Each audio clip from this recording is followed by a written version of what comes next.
All right, and last but not least, we have Hamish Deery. Hamish is a PhD candidate in the School of Psychological Sciences and the Cognitive Neuroimaging Lab led by Associate Professor Shana Jamada at Monash Biomedical Imaging in Melbourne. His research interests are in understanding brain function and cognition across the adult lifespan, including unique and potential shared pathways in aging and lifestyle diseases.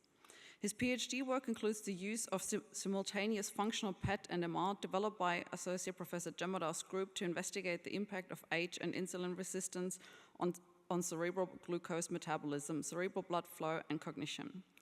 Hamish's talk today is titled PET-based Measures of Metabolic Connectivity Outperform fMRI-based Measures of Functional Connectivity in Predicting Age and Cognition. Please join me in welcoming Hamish to the podium.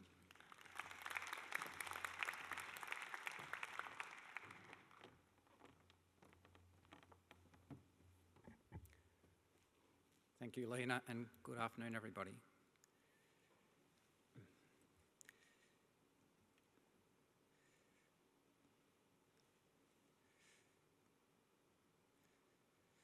So I'd like to start by declaring no disclosures. The human brain has a high reliance on energy, in particular the use of glucose.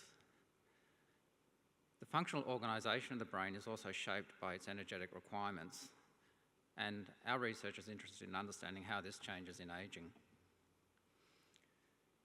Over the last 100 years or so, various methods and tools have been used to look at glucose metabolism in the brain, and this research has revealed a tight coupling between neuronal activity and glucose metabolism at various spatial and temporal scales.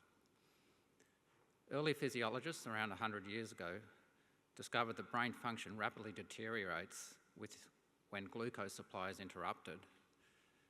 So typically we have about 5 millimoles of glucose in our blood supply. When this drops below 3 millimoles, the brain actually becomes unconscious.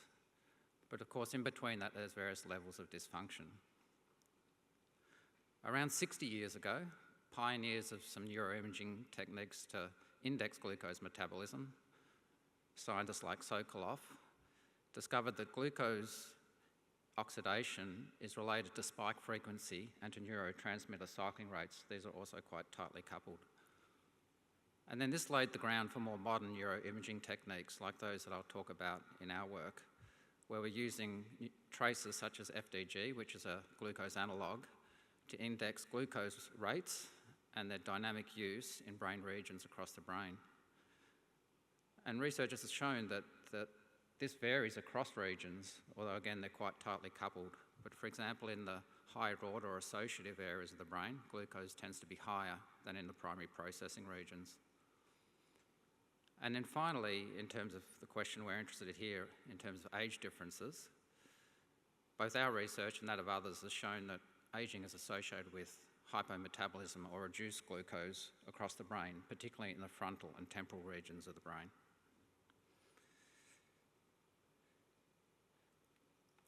Before I talk a bit more about the development of dynamic analysis of glucose in the brain, I just wanted to spend a bit more time expanding on what we know about brain aging from a functional point of view. So I've talked about how neuronal activity is associated with an increase in glucose use, but we also know that it's associated with an increase in blood flow and metabolic rates of oxygen, leading to the bold signal in fMRI. fMRI has provided groundbreaking knowledge about the functional connectome and again how that changes in ageing. So recently our group undertook a systematic review of this literature, 145 studies of ageing, and we found that the older adult brain becomes less modular, more integrated and less efficient relative to younger adults, and there's an inflection point somewhere around the 4th to 5th decade of life. And so what this means is the brain is reliant less on processing in local modules or networks in ageing, and there's a more integrated signalling across the brain. Of course, while fMRI has been extremely useful in helping to understand these changes in ageing, it's not the only physiological process that drives neuronal activity across the brain. Information transfer arises from several other physiological processes, such as metabolic, and electrophysiological. So in our group, we're interested to understand how metabolic connectivity, so the dynamic use of glucose, supplements or complements the use of these other more established imaging methods.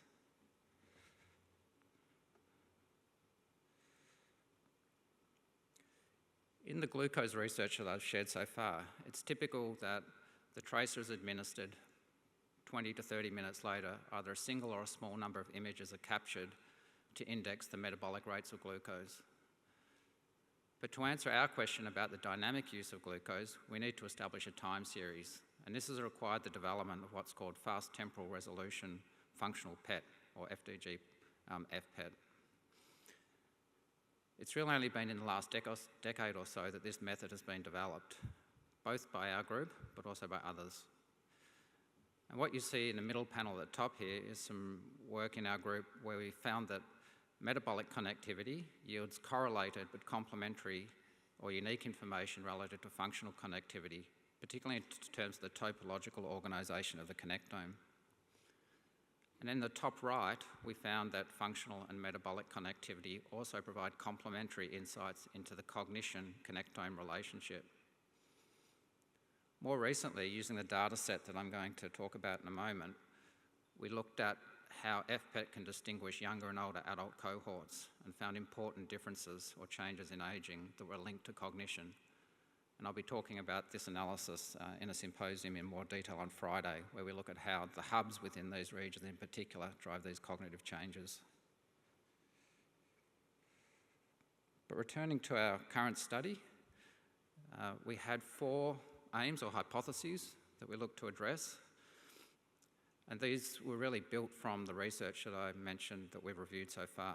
So for example, we're expecting that metabolic and functional connectivity will show moderate similarity, that metabolic connectivity age effects will be strongest in the frontal and temporal regions, that older age will be associated with a more integrated and less efficient network, and that both modalities will predict cognition, although we're anticipating that there will be different network patterns across modalities.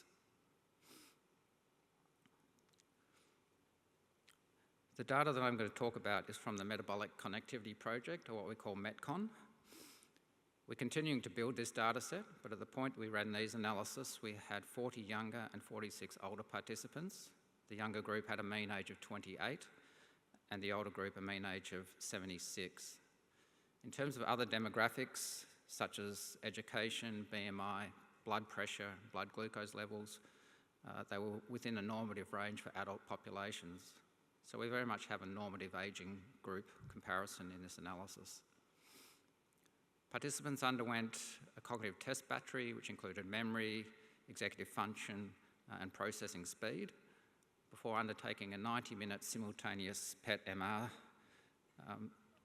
in which they watched a drone of flying over the Hawaii Islands, so a naturalistic viewing situation. We administered the FDG as a combination of a bolus and a constant infusion, which we found to optimise signal to noise across the scan. Subject level analysis included parcellation using the Schaefer 100 regions and 8 networks, from which we derived correlation matrices and adjacency matrices to develop graph metrics. And then for age group differences, which I'll share in a moment, we looked at the connectomes, the differences in graph metrics between the older and younger groups, and how this relates to cognition. So moving to results, I'm going to start with the whole sample.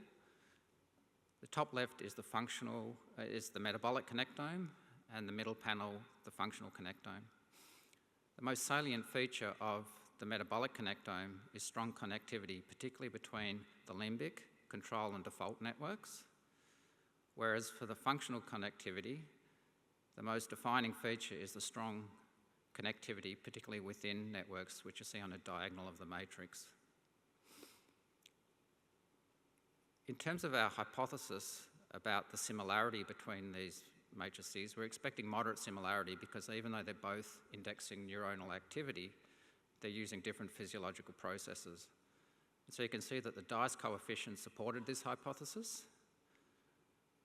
For the top 10% of edges, the Dice coefficient was 0.42, and for the top 50% of edges, it was 0.67. There's some other important characteristics of the connectomes. If you look at where we've rendered the top 5% of edges to the brain in the bottom left, you can see for metabolic connectivity, the strongest connections are primarily frontal and temporal, as we'd hypothesised, whereas for functional connectivity, they're more central and posterior. So again, we attribute these differences to the fact that despite both modalities measuring the neuronal activity, they're doing this in a different way. The bold signal based on blood oxygenation, of which we know that CBF, cerebral metabolic rates of oxygen, and oxygen extraction fraction all can play a role or influence the signal, whereas FDG is measuring activity via glucose directly at the postsynaptic neuron. Moving to look at some of the age group differences. So the left-hand panel has the metabolic connectivity within and between networks. The next panel has the older adult group, and then the matrix on the right-hand side is FDR-corrected differences between the older and younger age groups. The colour is important here because red in the metabolic connectome indicates connectivity that's higher in younger relative to older adults, whereas in the functional connectome at the bottom, the blue indicates the opposite direction. So this was not what we'd expected in our hypothesis. We had expected this greater integration in the functional connectome, in line with the previous research, but we found widespread reductions in connectivity both within and across networks in the older adult group. The table in the top right is simply a summary or a count of the number of differences, just to help to quantify or to see where those differences lie. And again, we interpret these results as reflecting the different physiological basis of the FPET and fMRI signals, but also a potential decoupling of vascular and glucose components of metabolism in ageing. Now, we have undertaken some separate analysis. We have CBF, for example, and have identified some of these important differences in these components.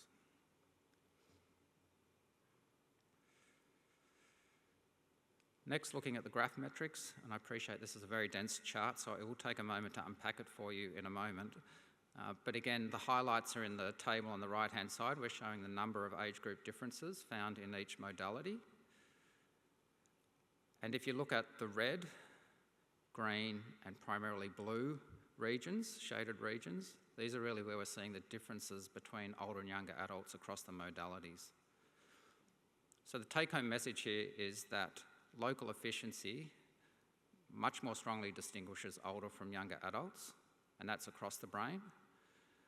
Whereas for global efficiency, we see closer differences, although as we'll see in a moment, they support what we saw with the between-network connectivity in terms of opposite directions for younger and older adults across the modalities. The other point of note here is we used whole brain graph metrics in discriminant function analysis, and the FPET, or metabolic connectivity, significantly and more strongly distinguished younger from older adults, whereas the functional connectivity was not significant. So here I'm showing just the functional PET differences by ageing, just to help elucidate where these differences lie and in which measure. And really the take-home here is that age differences in metabolic connectivity are evident in both local and global efficiency. So this is an indication of integration across the brain, both in the local networks, but also more holistically. In contrast, for the functional connectivity, it was really primarily global integration where we're seeing the age group differences.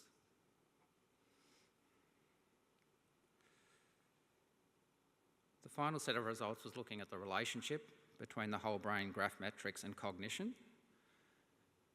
We use canonical correlation analysis here to find the multivariate relationships that most correlate the two sets.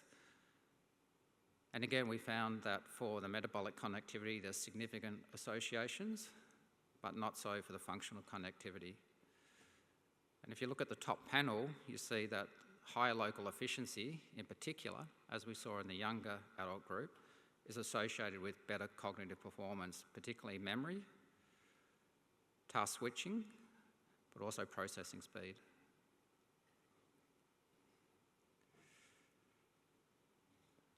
So in conclusion, functional brain networks can be derived reliably from FPET data. We believe this reflects the close link between neuronal activity and the dynamic use of glucose. There is a reconfiguration of the metabolic network in ageing that is different to hemodynamics. Metabolic connectivity more strongly predicts age, revealed more age group differences in the graph metrics, and more strongly predicted cognitive performance across domains. We believe these results highlight the importance of dynamic glucose use in network communication, and they also underscore the promise of metabolic connectivity for understanding brain network changes in health and disease.